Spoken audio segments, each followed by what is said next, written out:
And good morning, everyone, and welcome to our coffee corner.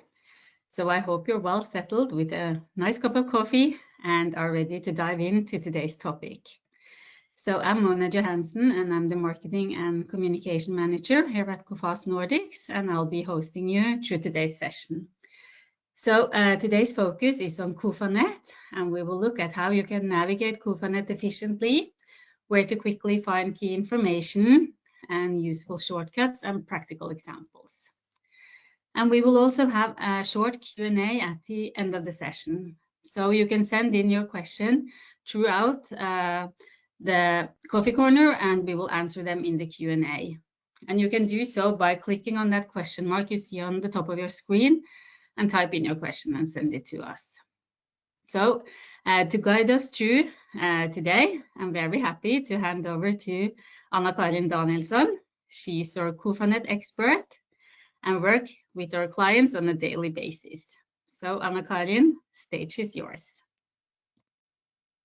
Thank you. So let's see. I will try to share my screen. Here we go. There we go.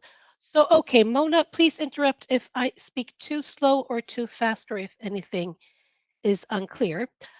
Before we go to CofaNet, I would just want to remind about the tools section. Because here in the customer portal by tools, you will be able to find some very useful and neat user guides with good pictures. You can always, of course, reach out to your dedicated account manager, but it's good to know that you have these user guides to rely on should you need it.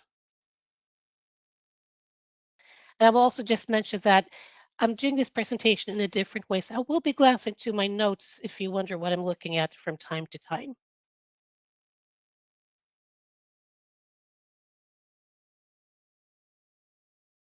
So now we've entered CofaNet, and we're starting on the home page. This is where you actually can save most time in your daily work. And at the top of the dashboard, you can see quick access buttons rather than going out on the menu, which I normally share when presenting CofaNet for new users. But if you're working on a daily basis, it is much easier to just go through here and search for companies either in this search bar or by advanced search. You can access your portfolio directly, your overdue portfolio. You can order also risks from here and use find your notifications in this section. So they're also especially helpful if you handle several requests a day. Then instead of clicking through the navigation bar, you can find everything in one place. Then let's go to personal settings. By this little fellow, you find the profile. And here you can customize your CofaNet to some extent. In my case, I have access to several test policies. You might as well. Then you here can set your default contract. So let's say in my case, I work mostly with this policy. Every time I log on, I can access it directly and I don't have to change.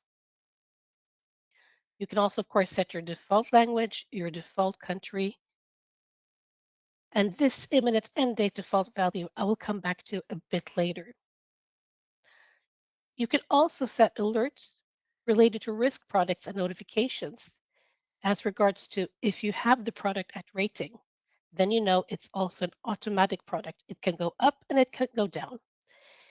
You can also set it if you want to have it in both ways, meaning if it's decreasing, you get a notification, or when increasing. Or in this case, I want to be alerted in both ways. You can also set notifications for changes in draw, both ways, when decreasing, when increasing. And if you want to receive updates regarding your overdues, and then just save your user preferences at the bottom of the screen.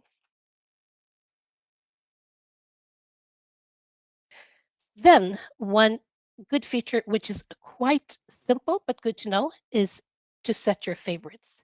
This is also found by your personal area. So if you work with a large buyer portfolio, you probably have a few buyers that you check more frequently than others, maybe key account buyers, companies where you expect upcoming decisions. or there could be decisions that have been refused or that have been reduced that you want to keep by your favorite companies to check on them from time to time if you have received new information, if you've heard that they released new figures, then have them in one place rather than having to go here and search for them. So what you do is that you go to your risk portfolio. You would either have to search them up or go to the risk portfolio. In this case, I will just take this one at the top of the screen. I then only click instantly on Add Company to Favorite, and then this is moved to my personal area by favorite companies. Now I had a refusal here, and then let's say this buyer contacts me and say, well, I have sent in figures to Coface. Fine, I can just go easily here and click on this buyer, and then I can enter a request again. So it's a simple feature, but it could be quite helpful. Then if you are like me, having access to several policies, although these are test policies, there could also be so that several of your policies have a limit on the same buyer. It will not be displayed directly on the screen in CofaNet, but if you go in on the buyer, let's say if I click here by multi-contracts, here I see this buyer only has a request, now it's refused again, on this very policy. But if I go to my risk portfolio, and I have cheated, so I know this one is a multi-limit, I click on this buyer, I click on multi-contracts. And here I can see that all my 3 policies have a project.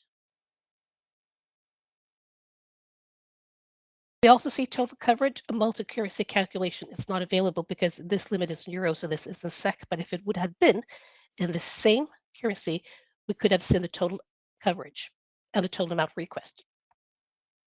So it's a small, but it could be a quite helpful feature. Now we're going to change portfolio to a policy with more limits. So we go into this one.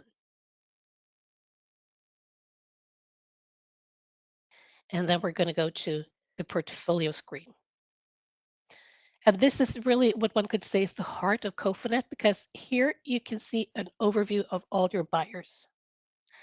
Now we see in the portfolio view, it's the spread, the latest decision, and in all countries. But what you can do also from the portfolio view, you can filter on country, limits in what country. You can filter on what product type if you have different products. You can filter on the status if it's agreed, refused, canceled, etc. And I think this is especially helpful not only if you manage several policies, but also I recommend that you maybe on a quarterly basis go through the limits, maybe to see which have not been fully agreed, which have been refused, has Coface received any new information. And then you can gather only those limits in contact with either your account manager or if you contact the underwriting team or discussing internally which limits shall we try to do we still do business with this client? Should we try to obtain financials? Should we try to get Coface to look at this again?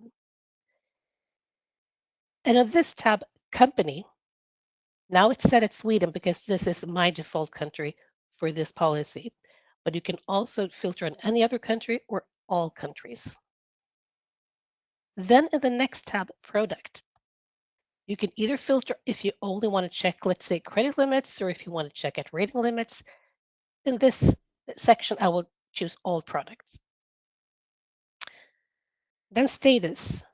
For this one, I will only check on refused. And then I click search. And then I get all the refusals I have in this portfolio. I can easily do the export and I get an export and I can then take a discussion either and send it to account management or the underwriting team or to prepare for a meeting with my client, with my colleagues.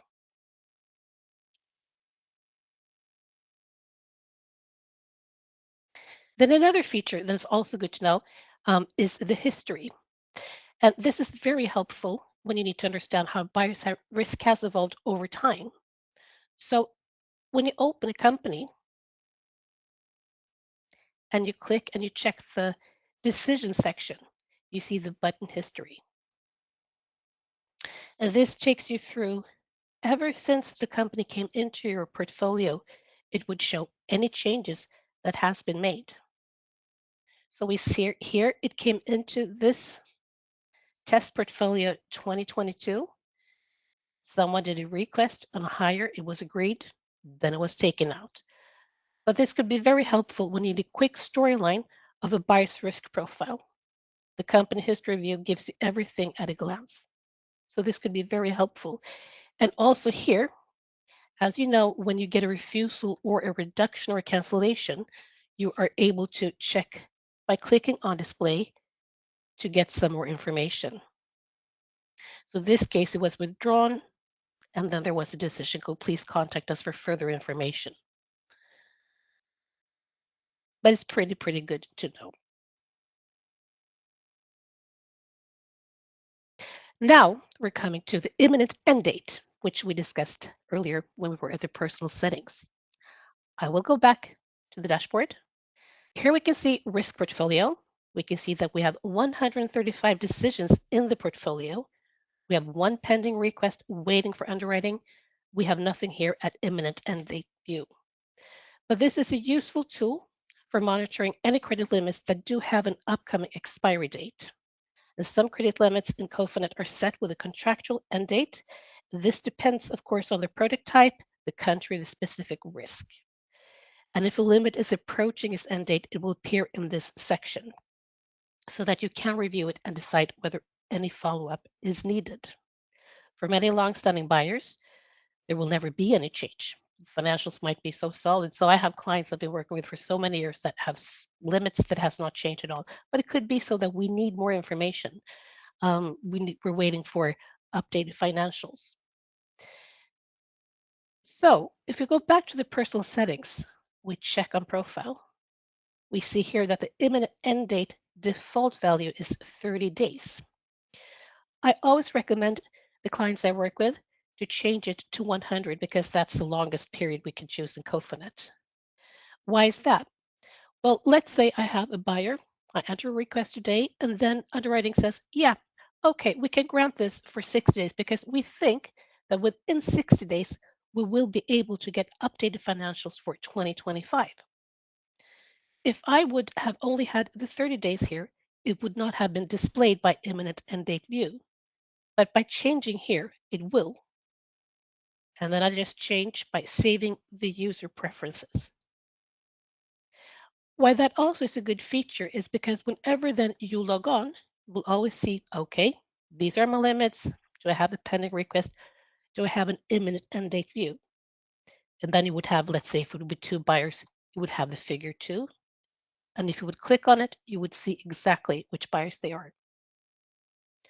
I shall also mention that I think it's maybe 2 weeks before the limit expires, you will get a notification from CofaNet. But still, it's something that I do recommend to change to 180 days so that you always get that view when you log on to CofaNet.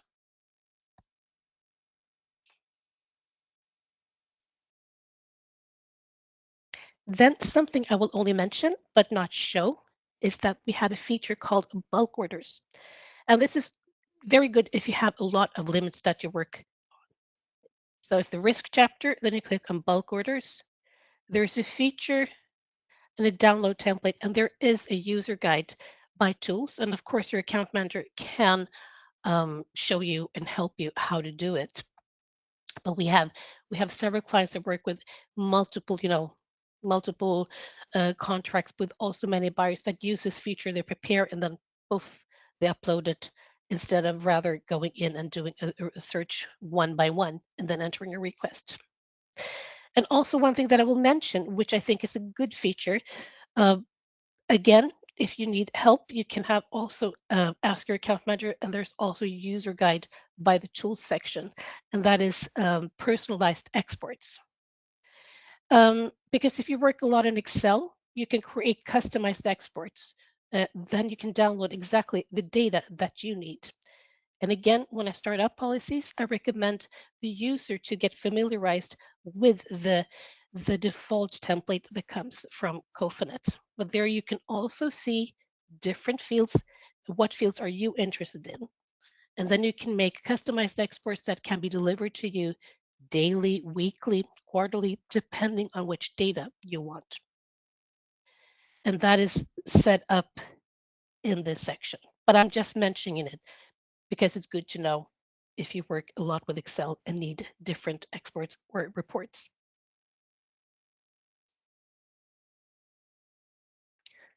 Then the last feature I was going to go through is about extension of due date. So when a buyer asks for more time to pay, for example, due to temporary cash flow issue, let's say they are changing their ERP systems or whatever, maybe they call you and say, could we extend the due date? Then if you have to go past your maximum credit period, then you need to ask Coface for an extended due date. And this is not a claim. So this request goes to our underwriting department. So if we go into a buyer, we will take this one and I will click on new action and I click on extension of due date. Then we by default see the maximum credit period set on this policy, which is 90 days. So if you have another period, it will be displayed there. So here you would enter the reason for non-payment, the new proposed date, of course. But initially, you enter all the invoices related to this, and then on the bottom of the screen, you enter if there's only one invoice or one payment for all the invoices, or if there's like some kind of payment plan, then you enter it here. You also have a comments section. If there's any further information you need to pass on to underwriting, and then you just press valid, and it will come to the underwriting team. Then the underwriter will check it. They will either accept it, give a partial decision, or refuse it, but you will get the notification there. Should they accept it, fine, then you're good to go. But one thing that's different between extension of due date and a notification of overdue account is that you do not need to report to us if the client has paid. In fact, you cannot in CofaNet alert us that they have paid. So the reason is because if you have received an okay to the payment plan, then Coface just assumes that the client will pay. Should they not pay, then you need to do notification of overdue account. But that being said, even if you cannot update the extension of due date when the client has paid, I would still recommend you to just drop a note to the account manager and say the client has paid. But this is a very, very good feature to know. And also, if you are in doubt on how to do it, then just contact your account manager.